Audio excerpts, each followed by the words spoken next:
mengenal pribadimu. Biarlah hatiku selalu menghormatimu. Bapak Ibu yang Tuhan kasihi, pagi ini kita akan belajar kebenaran firman Tuhan. Saya bicara tentang satu yang sangat penting bagi kita, yaitu melepaskan hak. Melepaskan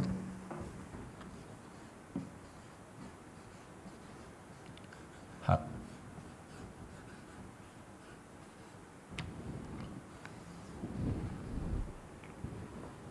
Pada pertemuan-pertemuan sebelumnya, saya sudah menjelaskan apa konsekuensi kita menjadi pengikut Kristus. Menjadi pengikut Yesus itu berarti saudara siap masuk dalam satu titik yang disebut dengan pemuridan.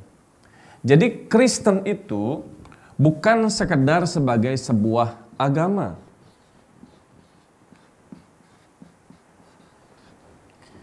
Kristen itu bukan berhenti kepada pemahaman agama, ritual, lalu aktivitas agama. Jangan berpikir bahwa kita sudah menjadi murid Kristus. Jangan berpikir kita sudah menjadi pengikut Kristus. Ada tahap yang tidak boleh dilupakan, yaitu ini namanya proses. Supaya melalui proses ini, kita kemudian menjadi seperti Kristus. Kristus. Menjadi seperti Kristus.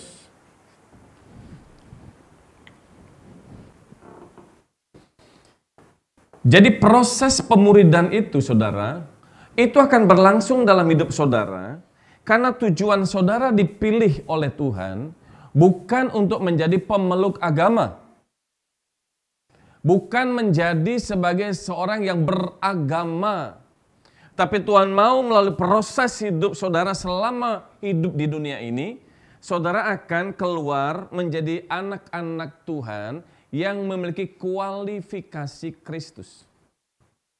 Ini namanya proses. Bagaimana kita bisa diproses dan dimuridkan oleh Tuhan? Syaratnya ini, melepaskan hak.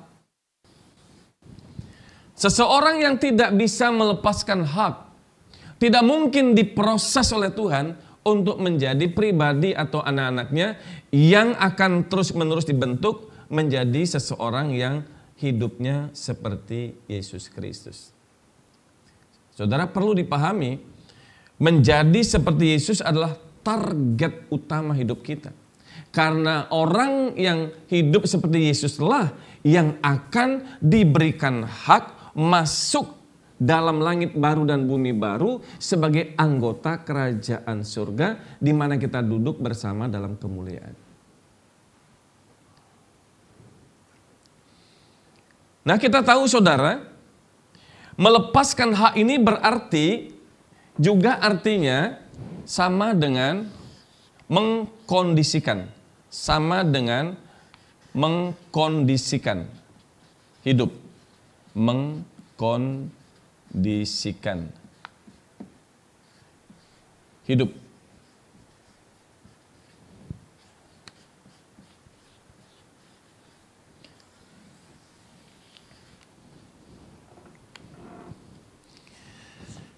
Ada dua kata yang saudara harus pahami ya.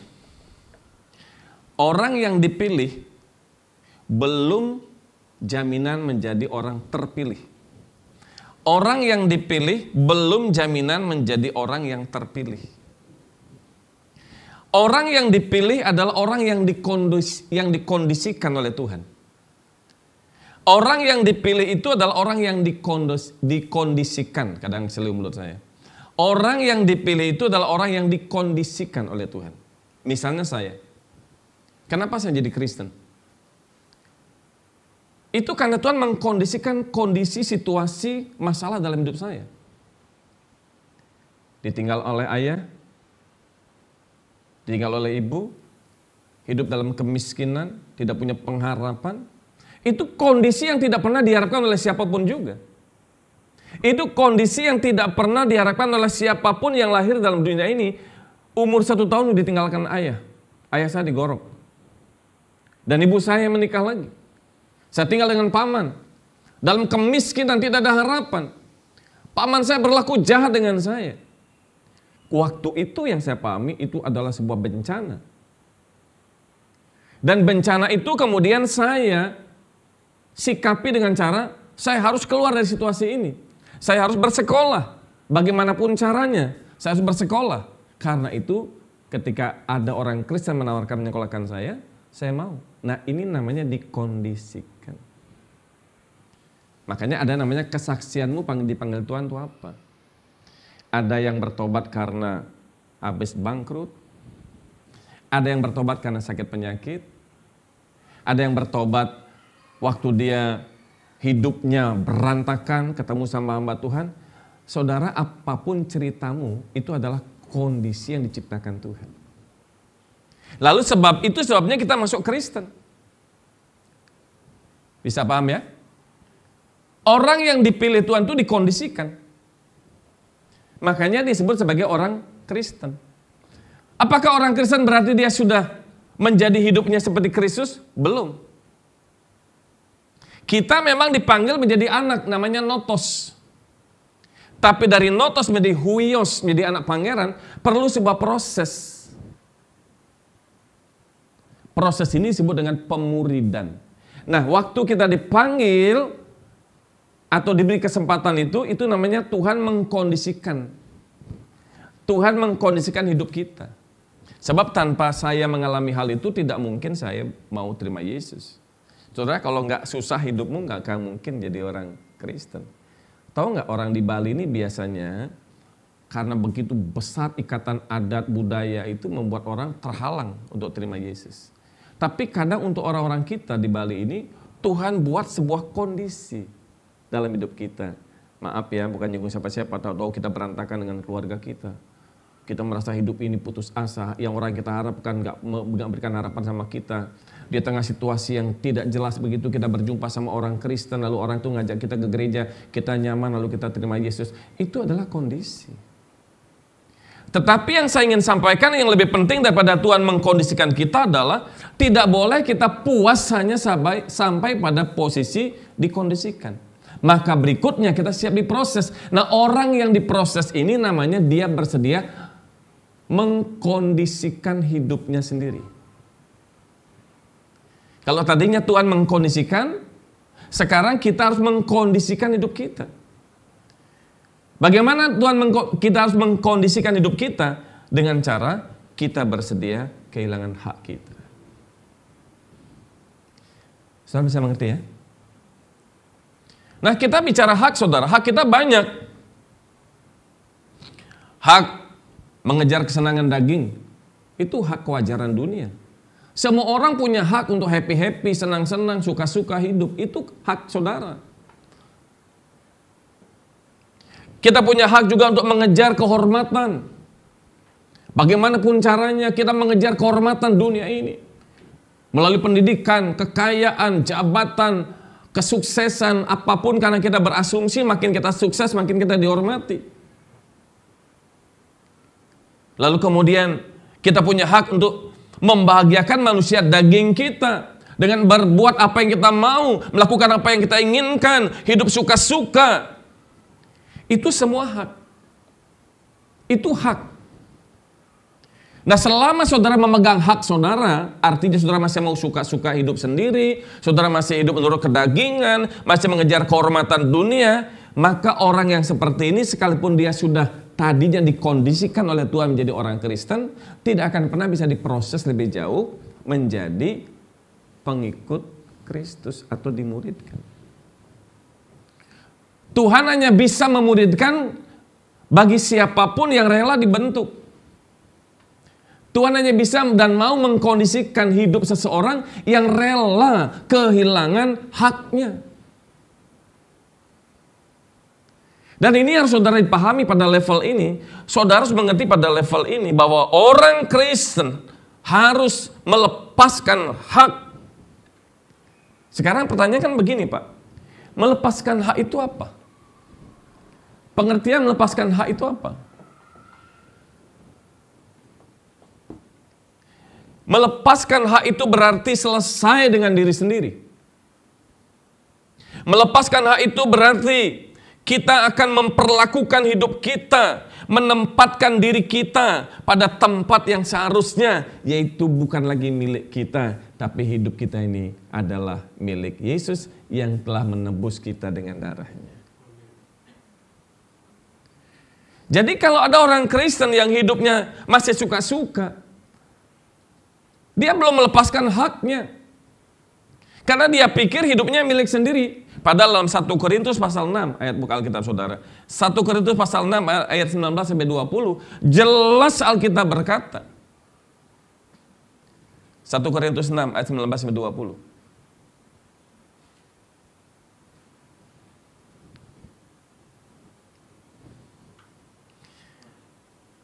2, 3. 2, 3. Atau tidak tahukah kamu bahwa tubuhmu adalah bait Roh Kudus yang diam di dalam kamu, Roh Kudus yang kamu peroleh dari Allah, dan kamu bukan milikmu sendiri. Terus, sebab kamu telah dibeli dan harganya telah. Karena itu, muliakanlah Allah dengan tubuh. Taruh sini otak saudara hari ini. Begitu saudara terima Yesus, maka itu berarti saudara mengakui hidupku bukan aku lagi. Kita bukan milik kita sendiri. Kita miliknya Tuhan. Kita tidak boleh hidup semau kita. Apa yang dulu merupakan hak kita, mengejar kesenangan daging, kepuasan daging, kehormatan dunia, kebahagiaan manusia lama kita, itu kita tinggalkan. Tidak ada satu bagian sedikit pun dalam hidup kita yang menjadi hak kita. Karena kita dipanggil untuk satu tujuan. Hidupmu tak bercacat, tak bercela, memuaskan hati Bapa di surga. Dan kondisi seperti ini saudara, ini adalah kondisi yang tidak mudah dicapai. Ini tidak terjadi, menjadi manusia seperti Kristus itu tidak bisa dicapai hanya karena saudara dibaptiskan di gereja. Menjadi manusia kesukaan Allah, yaitu manusia berkualifikasi seperti Kristus, tidak bisa saudara capai hanya karena saudara menjadi orang Kristen. Dan tidak mungkin bisa tercapai hanya karena saudara aktif dalam sebuah kegiatan gereja. Jadi jangan pernah berpikir dan mendangkalkan makna kekristenan hanya pada pemaknaan agama dan ritual. Kita harus bersedia untuk digarap oleh Tuhan, kita harus bersedia untuk diproses oleh Tuhan, kita harus bersedia dimuridkan oleh Tuhan, dan seluruh hidup kita harus kita setiap hari, setiap waktu kita hanya gunakan menjadi alat peraganya Tuhan. Kita ini hanya alat peraga Tuhan. Apa yang kita lakukan itu sesuai dengan perintah Tuhan. Apa yang kita kerjakan sesuai dengan kehendak Bapa, dan apa yang kita putuskan sesuai dengan pikiran dan perasaan Tuhan. Saudara punya uang. Dalam kewajaran anak dunia, uang itu milik saudara. Tapi saudara mesti tahu bahwa apa yang kita punya itu miliknya Tuhan. Kita hanya pengelola. Kalau Tuhan suatu hari suatu saat berkata bahwa kita harus uang itu dikeluarkan untuk membantu seseorang yang Tuhan gerakkan membantu orang itu, kita nggak punya hak katakan nggak bisa Tuhan, enak aja. Saudara, kalau engkau berani membayar harga melepaskan hak, Tuhanmu tidak pernah berutang dalam diri saudara. Nah, persoalannya sekarang adalah begini saudara. Banyak orang Kristen, dia tidak keberatan ke gereja. Mungkin seminggu 2 kali, 3 kali. Dia tidak keberatan pergi ke gereja. Banyak orang Kristen dia tidak keberatan membantu main musik di gereja. Banyak orang Kristen dia tidak keberatan untuk ngajar sekolah minggu. memberi perpuluhan, memberi sumbangan uang untuk pendanaan yang lain. Banyak orang Kristen dia tidak keberatan untuk aktif mengunjungi orang-orang Kristen yang masuk penjara. Tetapi banyak orang Kristen yang keberatan kalau Tuhan mengambil hak dalam hidupnya. Banyak orang Kristen tidak keberatan kalau cuma ke gereja ngasih perpuluhan, menyumbangkan uang. Tapi banyak orang Kristen keberatan kalau Allah mengambil hak hidupnya. Dan kalau itu terjadi, maka kita akan melihat fakta empirisnya. Banyak orang Kristen bahkan sudah menjadi pelayan Tuhan, tapi karakter dunianya masih begitu kuat. Di gereja, di dalam covering pelayanan, terkesan rohani. Wah, luar biasa. Bahkan menjabat menjadi pendeta. Tapi pertengahan minggu atau minggu depannya dia ditangkap oleh KPK karena korupsi, penggelapan, pencucian uang. Ada banyak gereja karismatik, maksudnya berkarisma. Khotbahnya dikagumi orang. Tapi ternyata berurusan sama polisi karena dia meniduri jemaatnya bertahun-tahun. Bahkan ada jemaatnya sampai 15-20 orang menjadi korban pelecehan seksual dari pendeta yang berkarisma. Berapa banyak orang-orang yang di cover dalam pelayanan, tapi dalam hatinya masih menyimpan kesombongan, kedengkian, iri hati. Dan bahkan memiliki motivasi yang palsu dalam pelayanan. Gereja bukan dimaknai sebagai mengembalakan jemaat, tapi gereja seringkali menjadi sarana untuk kepentingan ekonomi. Karena itu Paulus berkata, perut mereka bukan Tuhan, tapi perut mereka itu adalah Tuhan itu sendiri. Tuhan mereka bukannya Yesus, tapi perut mereka itulah Tuhan bagi mereka. Dan itu sebabnya banyak pendeta memiliki masalah, konflik dengan gereja lain, konflik dengan sesama gembala, karena merasa jemaatnya pindah ke gereja lain, lalu gereja yang dia ditinggalkan dia sakit hati, merasa kehilangan, karena baginya kehilangan jemaat berarti kehilangan penghasilan. Aduh, maaf ya, mungkin dulu saya begitu. Saya dulu mungkin punya titik pemahaman yang sesat seperti itu. Tentu saya minta maaf. Tapi setelah saya beberapa tahun mengenal kebenaran, saya bisa memahami kebenaran. Jemaat itu milik Tuhan. Makanya saya katakan di sini bukan soal kuantitas yang saya tekankan, tapi pelayanan itu harus mengarah kepada kualitas jemaat. Saudara akan dibentuk di sini, digembleng di sini, dimentor di sini, supaya saudara terus-menerus mengalami progresif iman, supaya hidup saudara makin hari makin serupa dengan Yesus. Dan untuk bisa menjadi serupa dengan Yesus, maka saudara harus dididik dengan kebenaran, Injil yang murni, suara kebenaran, supaya kebenaran firman itu akan mengubah stigma saudara, mindset saudara, sehingga itu mengubah perilaku kita. Ayo sama-sama kita berjuang berubah. Saya tidak hanya menuntut saudara kita berubah, tapi sama-sama kita berubah. Karena kita sama di depan Tuhan. Dan menjadi hamba Tuhan itu kadang-kadang menjadi tempat di mana kita orang bersandiwara, saudara. Jabatan pendeta itu paling ampuh untuk menyembunyikan sesuatu. Pura-pura dekat sama Tuhan, karena itu khotbahnya selalu berkata, Tuhan berpesan dengan saya. Tuhan bicara dengan saya. Seakan-akan mengesankan bahwa pendeta itu orang yang paling dekat dengan Tuhan, paling hebat. Sebetulnya yang dia lakukan adalah aktualisasi diri, supaya disegani, dihormati, dipuji. Wah, itu bermain peran, saudaraku.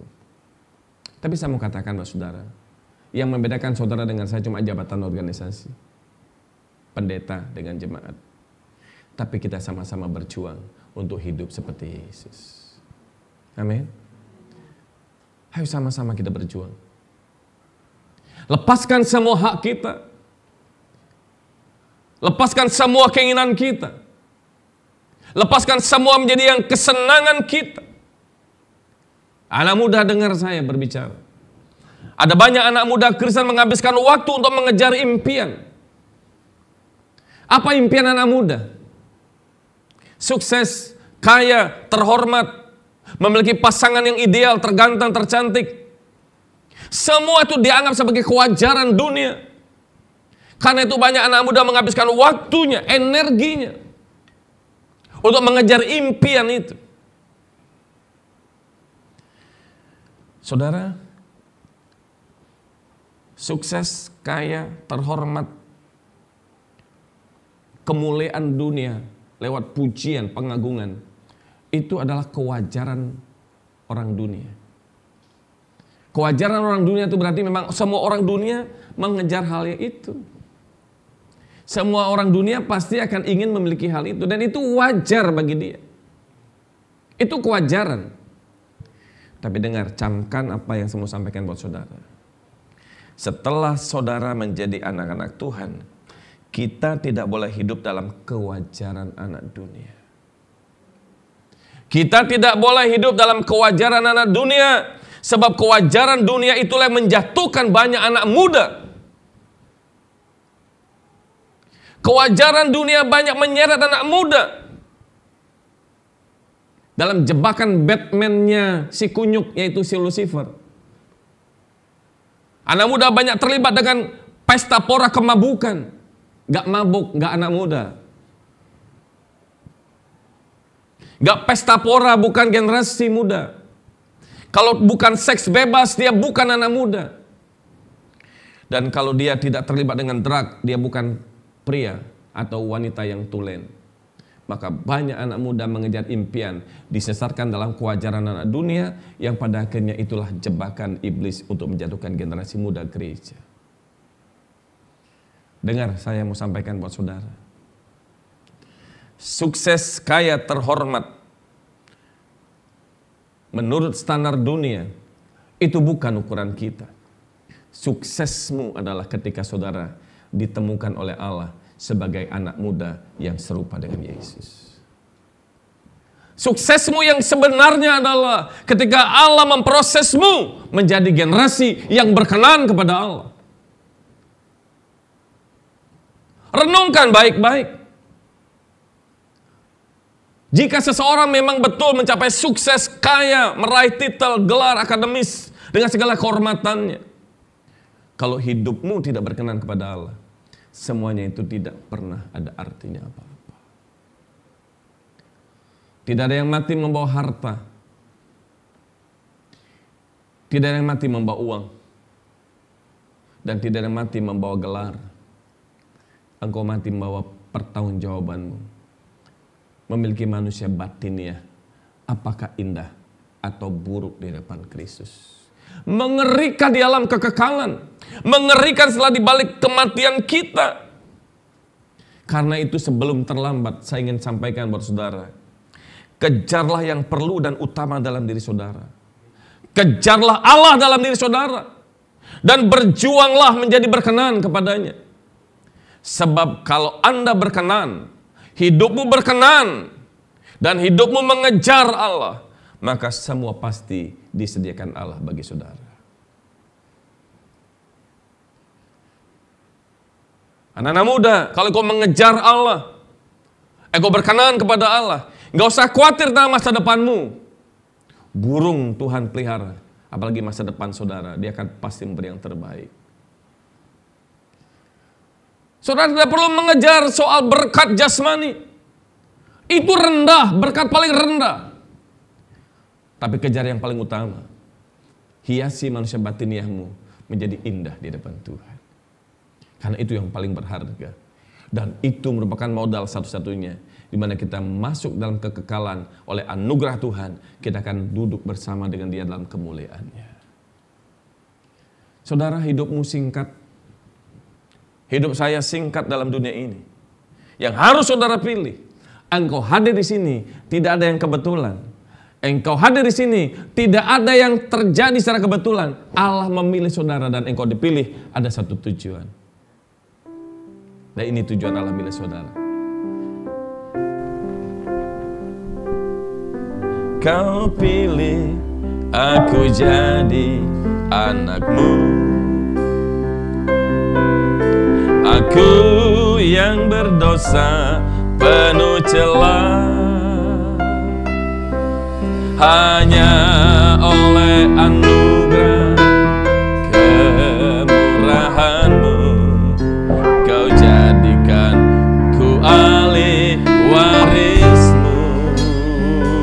Kehendak-Mu aku jadi sempurna,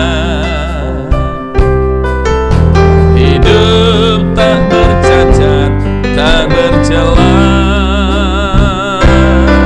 agar ku layak duduk dalam kemuliaan-Mu di kerajaan Bapa di surga. Nyanyian hidupku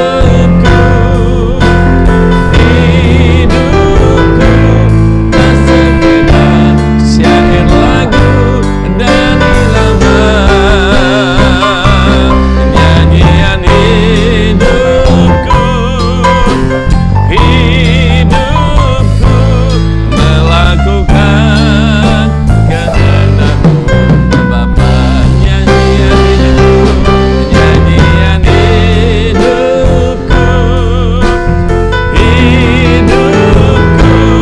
tak sekedar syair lagu dan irama.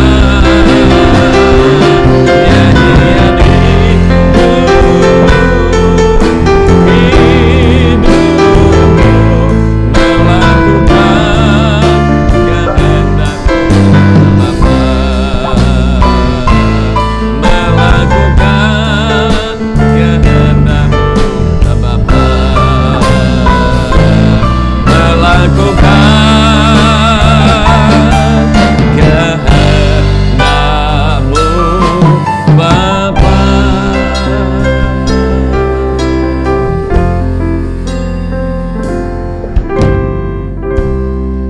Allah memilih saudara itu nggak ecek-ecek saudara. Amin. Saya ulang lagi pada statement di awal, di mana saudara dipanggil dan kadang-kadang Allah mengkondisikan kita untuk bisa dipanggil. Nah ini yang saudara sekarang saya jelaskan buat saudara. Semua orang dipanggil, tapi orang yang dipanggil belum tentu terpilih. Makanya ada ayat mengatakan banyak orang dipanggil, sedikit yang dipilih. Dipanggil itu adalah bicara tentang kesempatan. Allah beri kesempatan pada saudara, ini anugerah yang terbesar. Tidak ada orang datang pada Yesus dan percaya pada Yesus kalau bukan pilihan Tuhan. Tetapi selama hidupmu mengiring Yesus di dunia sebelum Tuhan mengakhiri nafasmu, itu peluang kita diproses. Orang yang dipanggil belum otomatis dia terpilih. Terpilih atau tidak masuk dalam anggota kerajaan surga yang duduk dalam kemuliaan bersama anak tunggal Bapa yaitu Yesus Kristus, itu tergantung saudara. Bukan tergantung nasib. Tergantung saudara. Diterima atau ditolak dalam kerajaannya, tergantung saudara. Dan ditentukan bukan waktu nanti di balik kuburan, ditentukan mulai sekarang.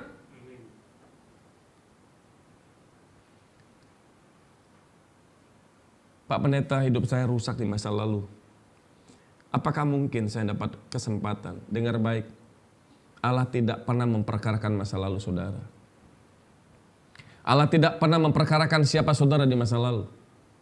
Sedalam apapun engkau jatuh, sekelam apapun lembaran hidupmu, sehancur apapun jalan hidupmu, di tangan Allah kalau engkau mau, Allah bisa rubah saudara. Tapi mulai dari sekarang, hayati hidup ini sebagai sebuah proses pemuridan. Dan pemuridan itu bisa dilakukan oleh Yesus ketika kita mengosongkan diri kita. Makanya contoh kita adalah Yesus Kristus. Filipi pasal 2 ayat 5-7. berkata apa?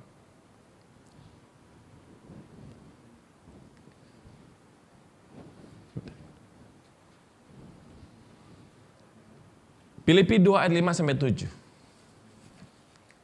Oke? Ayo kita baca kalau sudah ketemu. Sudah? Ayo 2, 3. Hendaklah kamu dalam hidupmu bersama menaruh pikiran dan perasaan yang terdapat juga dalam. Terus?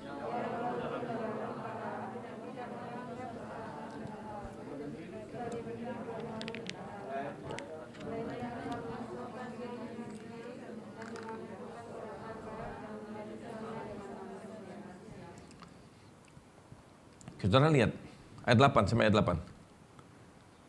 Ayat 8. Dan dalam keadaan sebagai manusia, ia telah merendahkan dirinya sampai mati, bahkan sampai mati. Ini saya sampaikan buat saudara agar semakin tajam, ya.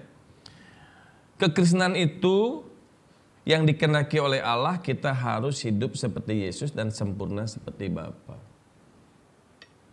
Makanya dalam 1 Yohanes pasal 2 ayat 6 mengatakan barang siapa yang mengaku tinggal dalam Dia, ia wajib hidup sama seperti Yesus telah hidup. Saudara layak gak disebut Kristen? Saudara punya kualifikasi hidup seperti orang Kristen yang benar atau enggak? Atau cuma saudara Kristen KW3? Tapi kekristenan yang benar adalah ketika hidup saudara terus-menerus hidup sesuai dengan teladan kita, yaitu Yesus. Dan Yesus memberikan teladan bagaimana Dia adalah Allah pencipta langit dan bumi, yang dari kekekalan sebelum segala sesuatu jadi, Dia sudah duduk di atas takhta kerajaan surga sebagai raja memerintah. Dia menciptakan langit dan bumi dan segala isinya. Yohanes 1 ayat 3. Tidak ada satupun yang dijadikan tanpa Dia. Dia bersama-sama dengan Allah dari kekekalan. Dia adalah Allah. Dia putra tunggal Allah, putra tunggal Bapa. Tetapi untuk karya keselamatan, Dia melakukan kenosis, pengosongan diri. Ya, kenosis.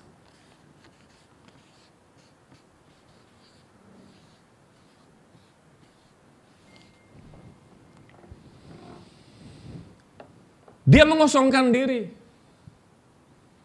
Dia menjadi manusia. Yang ilahi menjadi yang manusiawi. Yang ilahi menjadi manusia insan yang terbatas. Saudara, kalau kisah sekedar unsur ilahi menjadi manusia itu banyak kisah. Di agama lain pun ada. Tapi Yesus berkenosis. Dia mengosongkan diri sendiri. Alkitab katakan dalam segala hal Dia disamakan dengan kita. Dia tidak menggunakan kekuasaannya. Dia mengambil rupa dalam segala hal menjadi sama dengan kita. Bedanya cuma Dia tidak pernah berdosa dan kita berdosa. Dia mengalami kelaparan. Dia juga haus. Dia juga tidur. Dia juga lelah. Padahal kalau Dia mau, kalau orientasi datang ke dalam dunia, orientasinya kerajaan dunia, oh Dia gampang sekali saudara. Dia berkolosi saja dengan murid-muridnya. Petrus, kamu nelayan ya. Oke, kita bangun kerajaan yuk. Pokoknya aku ngomong suatu kali, kalau ngomong lempar jalanmu, kamu lempar. Nanti jual itu, sebagian buat sarden, sebagian buat dijual, sebagian lagi kamu simpan, nanti uangnya kita kumpulkan. Gampang. Yesus bisa menggunakan segala cara, kekuatannya, kemuliaannya untuk melakukan apa saja. Tetapi dengar baik. Ketika Dia mengambil rupa seorang manusia, Dia seakan putus dengan kerajaannya. Dia mengenakan hidup manusia seutuhnya. Dan dalam keberadaan sebagai manusia, Dia melepaskan haknya, melepaskan kesenangannya. Dia berkata, serigala punya liang, burung punya sarang, anak manusia tidak punya tempat untuk meletakkan kepalanya. Terlahir sebagai manusia, tidak lahir di istana. Lahir di kandang hewan yang miskin. Dia lahir dari seorang wanita suci namanya Maria, yang keluarga sangat miskin di Nazaret. Dia bertumbuh menjadi seorang remaja, tukang kayu, membantu papanya. Sampai dia melayani umur 30 tahun. 3,5 tahun dia melayani. Dia tinggalkan Nazaret, pergi ke Galilea, memanggil murid-muridnya. Dan dalam praktek pelayanannya, dia tidak pernah sedikit pun melukai hati Bapa. Dia tidak pernah menggunakan haknya untuk kepentingannya. Karena dia berkata, makananku ialah melakukan kehendak Bapakku dan menyelesaikan pekerjaannya. Saudara, Yesus adalah teladan hidup kita. Saudara tidak bisa sembarang mengklaim diri sepihak sebagai orang Kristen kalau hidupmu tidak meneladani kehidupan Yesus Kristus. Dan satu hal yang dia teladani, bagaimana kau bisa menyenangkan Bapa, bagaimana kau bisa dipakai oleh Bapa, bagaimana kau bisa menjadi alat peraganya Bapa. Hanya satu, engkau bersedia melepaskan hakmu. Jangan kejar kehormatan dunia, jangan kejar kesenangan dunia. Semua itu tipu daya iblis, semua itu adalah kamuflase iblis. Tapi kejarlah dan jadikanlah Tuhan satu-satunya yang bernilai dalam hidup kita. Jadikanlah Tuhan sebagai satu-satunya yang menjadi kerinduan kita. Dan jadikanlah Tuhan itu cukup bagi kita. Dan itu sebabnya kita bisa berkata, Bapa, ketika aku berhasil, keberhasilanku bukan untuk diriku, keberhasilanku semua aku persembahkan untuk Tuhan. Ketika aku sukses dalam berbisnis, ketika aku sukses dalam berdagang, maka apa yang aku punya, aku persembahkan untuk kepentingan kerajaan-Mu. Tidak ada satupun yang aku punya dalam hidup ini. Ketika aku sukses dalam pendidikan, dari S1, S2, S3, tidak ada kebanggaan dalam diri kita. Seluruh apa yang kita miliki dalam keahlian kita, kesarjanaan kita, kita gunakan untuk melayani Tuhan. Dan ketika kita mungkin bekerja, kita membangun karir kita bagus, puji Tuhan. Semua yang kita lakukan, di sana kita memainkan peran sebagai anggota kerajaan surga, hidup hanya untuk melayani Tuhan. Amin. Jangan makin diberkati dengan pekerjaan, saudara makin sibuk, gak ada waktu buat berdoa, gak ada waktu buat ke gereja, gak ada waktu buat pelayanan. Dulu waktu masih nganggur, setiap minggu bisa 3 kali ke gereja minta didoakan. Tapi giliran sudah berhasil, sukses, jangankan ke gereja, duduk 1 jam buat Tuhan gak pernah ada waktu. Karena dia telah merampas hak Tuhan dalam hidupnya. Dan dia membangun haknya sendiri. Untuk kesenangannya, kepuasannya, cita-citanya. Dan orang seperti ini jangan pernah nanti berkata, Tuhan aku kan sudah menjadi anggota gereja. Tuhan tidak kenal gereja. Yang Tuhan lihat adalah bagaimana manusia batinmu menyenangkan Tuhan atau tidak. Jangan pernah kita berasumsi bahwa sekedar beranggota jadi gereja sudah terpilih menjadi anak-anak Tuhan. Makanya saya katakan buat saudara, dipilih tidak otomatis menjadi terpilih. Dipanggil tidak otomatis dan tidak menjadikanmu secara otomatis menjadi orang yang terpilih di depan Tuhan. Loh dari mana kita tahu Pak? Ayo Matius 22 ayat 1. Di sana ada satu kisah. Matius 22 ayat 1 sampai 14.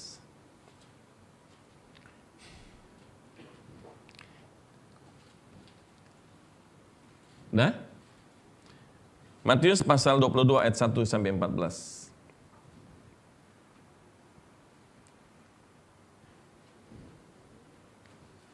Lalu Yesus berbicara pula pada perumahan pada mereka. Terus, hal kerajaan surga seumpama seorang raja mengadakan perjamuan kawin untuk anaknya. Lalu, ia menyuruh hamba-hambanya memanggil orang-orang yang telah diundang ke perjamuan kawin itu, tapi orang-orang itu tidak mau datang. 4. Ia menyuruh pula hamba-hamba lain, pesannya, Katakanlah kepada orang-orang yang diundang itu, sesungguhnya hidangan telah kusediakan, lembu-lembu jantan dan ternak piaraanku telah disembelih, semuanya telah tersedia, datanglah ke perjamuan kawin ini. Lalu, yang diundang tidak mengindahkannya. Ada yang pergi ke ladangnya, ada yang pergi mengurus usahanya, dan yang lain menangkap hamba-hambanya itu, menyiksanya dan membunuhnya. Saudara, habis itu dulu ya. Saudara, Tuhan buka kesempatan. Kemurahan hati Tuhan berikan anugerah, semua dipanggil.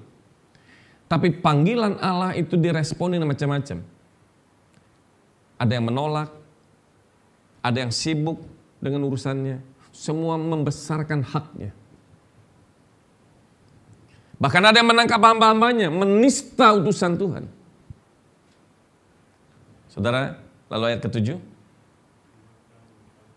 Maka murkalah raja itu lalu menyuruh pasukannya ke sana untuk membinasakan pembunuh-pembunuh itu dan membakar kota mereka. Saudara tahu ini bisa jadi ini adalah nubuat tentang orang Israel yang pada akhirnya rumah ibadah mereka, bait suci mereka dibakar oleh Titus, Jenderal Titus. Ini bicara tentang orang Israel yang menolak Tuhan, menolak anugerah, menolak Injil di dalam Yesus Kristus. Nah sekarang Injil itu diberikan pada bangsa-bangsa. Kita melihat yang berikutnya. Ini dia. Sesudah itu ia berkata kepada hamba-hambanya, perjamuan kawin telah tersedia, tapi orang-orang yang diundang tadi tidak layak untuk itu. Sebab itu pergilah ke persimpangan-persimpangan jalan dan undanglah semua orang yang kamu jumpai ke sana, ke perjamuan kawin itu. Ini sekarang bicara soal keluar. Anugerah itu keluar, kesempatan itu keluar. Terus maka pergilah hamba-hamba itu dan mereka mengumpulkan semua orang yang dijumpainya di jalan-jalan, orang-orang jahat, orang-orang baik, sehingga penuhlah ruangan perjamuan kawin itu dengan tamu. Terus? Lalu kata raja itu kepada hamba-hambanya, ayat 13. Ketika raja itu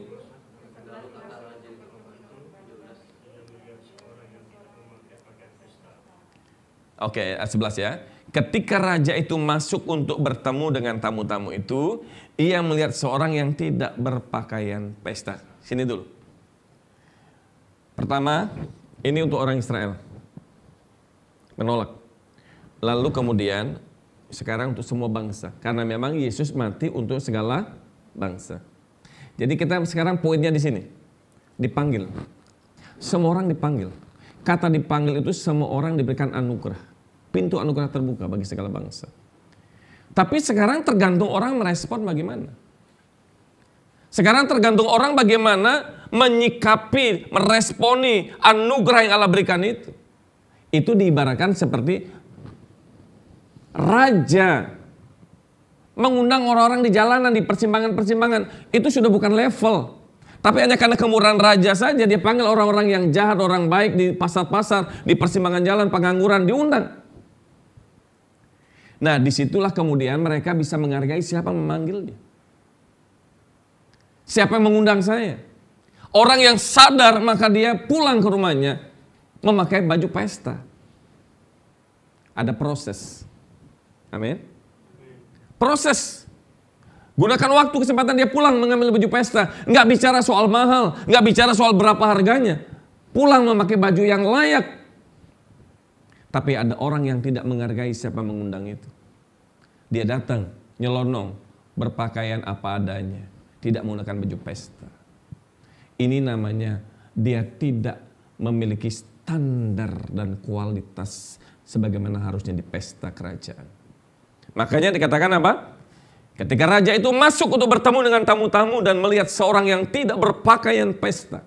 Lalu ayat 12. Ia berkata kepadanya, hai saudara, bagaimana engkau masuk kemari dengan tidak mengenakan pakaian pesta? Tetapi orang itu diam saja. Lalu kata raja itu kepada hamba-hambanya, ikatlah kaki dan tangannya dan campakkan orang itu ke dalam kegelapan yang paling gelap. Di sanalah akan terdapat ratap dan ketak gigi, sebab banyak yang dipanggil. Katakan amin. Jadi sangat keliru kalau orang Kristen memaknai yang penting percaya Yesus masuk surga. Yang penting terima Yesus dibaptiskan jadi anggota gereja, saya pasti terima di kerajaan surga. Sangat keliru. Sebab ada suatu proses yang namanya ini, proses pemuridan. Proses pemuridan ini harus didasari dengan kerelaan kita melepaskan hak. Baru kita proses menjadi seperti Kristus. Dan kalau kita menjadi seperti Kristus, baru kita bisa layak untuk masuk dalam pesta yang Allah sediakan bagi kita. Bapak Ibu, tidak mudah kita mengikut Tuhan. Tidak mudah kita menjadi orang percaya. Karena itu orang yang dipilih, hanya orang yang dipilih dikondisikan hidupnya.